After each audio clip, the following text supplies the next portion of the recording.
Assalamualaikum warahmatullahi wabarakatuh. Perkenalkan, nama saya Ragi Bitulaksono. Saya dari Stikes Dharma Husada Bandung. Di sini saya akan menjelaskan tentang pengenalan teknologi informasi di bidang kesehatan. Dan tujuan membuat video ini yaitu memenuhi tugas dari sistem informasi keperawatan. Baik, kita mulai saja langsung ke untuk perjalanan revolusi industri dan di dunia dimulai dari tahun 1784 sampai dengan 2011. Untuk di tahun 1784 yaitu industri 1.0, penggunaan mesin menggunakan mesin uap dalam industri. Dan untuk selanjutnya di industri 2.0 mulai 1870, penggunaan mesin produksi massal bertenaga listrik atau minyak. Dan industri 3.0 yaitu dimulai pada tahun 1969, penggunaan teknologi informasi dan mesin otomatis sudah mulai digunakan ya. Dan untuk industri 4.0 diperkenalkan pada tahun 2011, yaitu mesin terintegrasi jaringan Internet of Things. Baik, untuk selanjutnya bagaimana 4R akan berdampak pada kehidupan kita. Yang pertama yaitu produksinya, pertumbuhan ekonomi dan inklusi sosial. Terus energi, ada makanan, keamanan, dan pertanian. Terus berdampak pada pendidikan, gender, dan pekerjaan. Terus ada lingkungan dan sumber daya alam, mobilitas, sistem keuangan, dan moneter. Dan berdampak juga pada informasi dan hiburan, layanan kesehatan, perdagangan, dan investasi internasional, dan juga konsumsi. Baik, kita lanjut. Teknologi yang ada di belakangnya yaitu banyak ya, dan masih banyak lagi. Salah satunya yaitu computing power, kecepatan komunikasi, kapasitas penyimpanan data, sensor, ada printer 3D, kecerdasan buatan, neurobioteknologi, dan nanoteknologi, dan masih banyak lagi ya. Ini salah satunya. Baik, intisarinya tahapan evolusi peradaban industri. Terus ada ditandai dengan meluasnya jaringan cyber secara fisik didukung oleh beragam kemajuan teknologi digital untuk meningkatkan produktivitas, kecepatan kinerja, efisiensi biaya, komunikasi sosial lintas batas dan waktu. Terus ada reposisi dan reorientasi peran manusia dalam sistem produksi. Terus ada juga inovasi layanan baru yang mendiskusi cara bisnis lama dan lain-lain. Terus ada perubahan di semua sektor termasuk kesehatan. Nah, di sini untuk gambarnya ya, yaitu industri 4.0.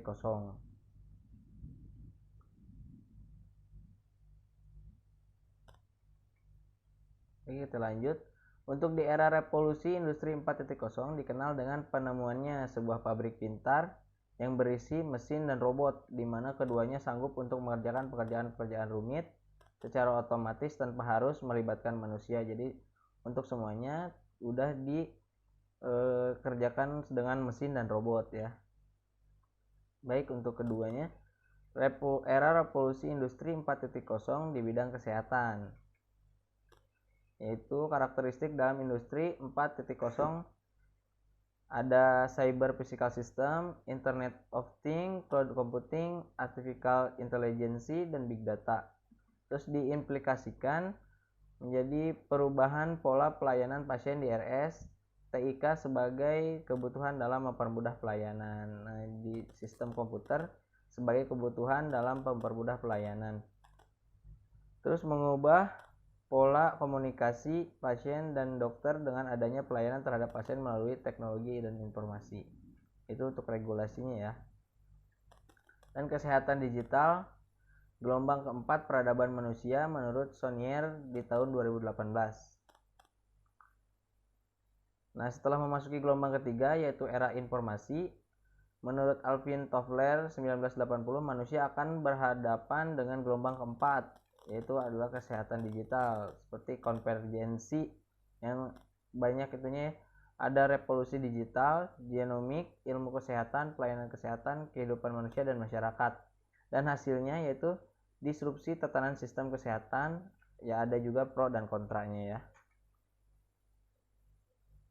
Baik, ada inovasi pelayanan kesehatan, yang bisa ada di aplikasinya Sehatpedia ya, yaitu beberapa model bisnis dan proses bisnis telah terkena dampak dari arus digitalisasi, seperti konsultasi dokter konvensional mulai tergantikan dengan konsultasi online ya, banyak aplikasi yang sudah ada di tahun sekarang ya. Terus ada manajemen RS yang belum terintegrasi mulai digantikan Integrated System Module. Dan ada seperti inovasi lainnya yaitu BPJS Kesehatan sudah masuk ke mobile ya. Dan ada Sehatpedia juga, ada Halo Dokter. Ini aplikasi-aplikasi yang tadi ya guys. Terus ada Cina operasikan klinik tanpa tenaga medis. Ini di Cina sudah ada ya, beli obat dipermudah juga. Ini ada gambar untuk konsultasinya. Perusahaan-perusahaan yang terkena dampak positif atau sudah memperlakukan revolusi industri 4.0 ya. Ada Amazon, Adidas, Nestle, Tesla, Uber, Suzuki, dan DHL. Robot dan kecerdasan buatan mulai gantikan manusia.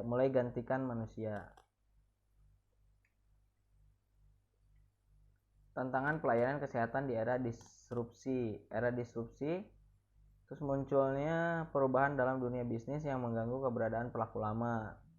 Ada juga inovasi disrupsi. Terus perubahan teknologi layanan kesehatan online efektif dan efisien.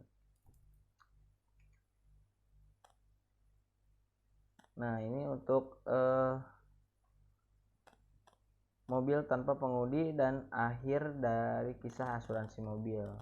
Beberapa asuransi mobil akan diperlukan, tetapi pasar mungkin berkurang hingga 75% ataupun lebih. Kematian dan cedera yang disebabkan oleh kecelakaan diperkirakan hampir hilang, yang bersama-sama mencapai 94% dari semua asuransi. Rem darurat otonom mengurangi kecelakaan sebesar 25% sampai dengan 45%. Taksi tanpa pengemudi seperti Uber mulai tes supir taksi tanpa pengemudi pada 16 Desember 2016. Saat ini ada 1,5 juta pengemudi Uber yang mungkin kehilangan pekerjaan mereka. Jadi supir-supirnya digantikan oleh teknologi ya guys. Terus ada truk dan bus tanpa pengemudi. Ini supir-supir bakal kehilangan pekerjaannya. Terus ada drone akan mengubah banyak aspek kehidupan kita, seperti processing farming, user foto monitor, itulah pokoknya dibaca bisa. Jadi semuanya akan digantikan oleh drone ya, seperti pengantaran barang, terus pemotretan ya, kayak gitu ya, bisa digantikan oleh drone. Nah, drone akan menggantikan petugas pengiriman barang seperti Amazon Prime Air. Jadi drone milik Amazon terbang sejauh 5 mil sekitar 8 km untuk mengantarkan TV dan popcorn pada 7 Desember 2016. Butuh waktu 13 menit dari pesanan hingga pengiriman. Nah, bisa kalian cek di YouTube-nya ya, ada linknya di sini. Ada pekerja manufaktur dan akan digantikan ya, pekerja manufaktur akan digantikan juga ini. Adidas membangun pabrik Speed Factory yang sepenuhnya otomatis di Jerman. 10 pekerja menghasilkan 500.000 pasangan atau sepatu per tahun. Jadi semua pekerja digantikan oleh mesin ya, biar lebih cepat. Asisten dan wartawan akan digantikan oleh robot AI. Ini semuanya bisa difungsikan dengan sistem ya. Lantas, bagaimana seharusnya kita bersikap dalam menghadapi era revolusi industri 4.0? Baik, solusi dan kolaborasinya ya. Nah, keep calm and terus belajar aja. Untuk profesi yang bakal bertahan di era revolusi industri 4.0 yaitu adalah industri kreatif seperti seniman ya. Terus ada IT, ada profesional manager, pelayanan kesehatan, pendidikan, dan jasa konstruksi. Bidang pekerjaan yang tetap bertahan di era otomatisasi. Baik, skill yang dibutuhkan dalam menghadapi industri 4.0.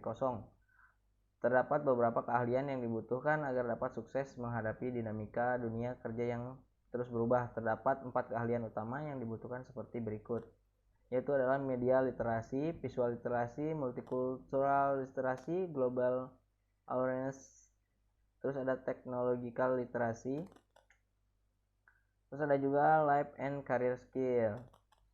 Nah, di sini bisa dibaca ya, ada leadership and responsibility, terus ethical dan moral values. Ada juga learning and innovation skill, ada effective, ada di Society 5.0, bisa ditonton ya YouTube-nya. Dari Society 5.0 dan link YouTube-nya ada di bawahnya. Nah, jadi penggunaan drone sudah mulai difungsikan.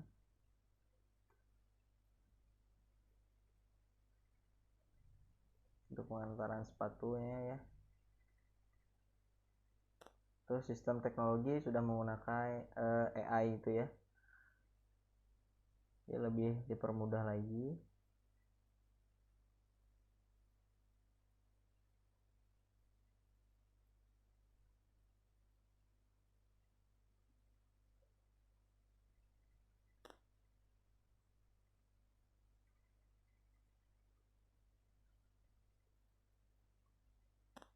Dari sistem pertaniannya ada data teknologi dari pertaniannya, jadi mempermudah petani untuk mengurus sawahnya ya, atau ladangnya.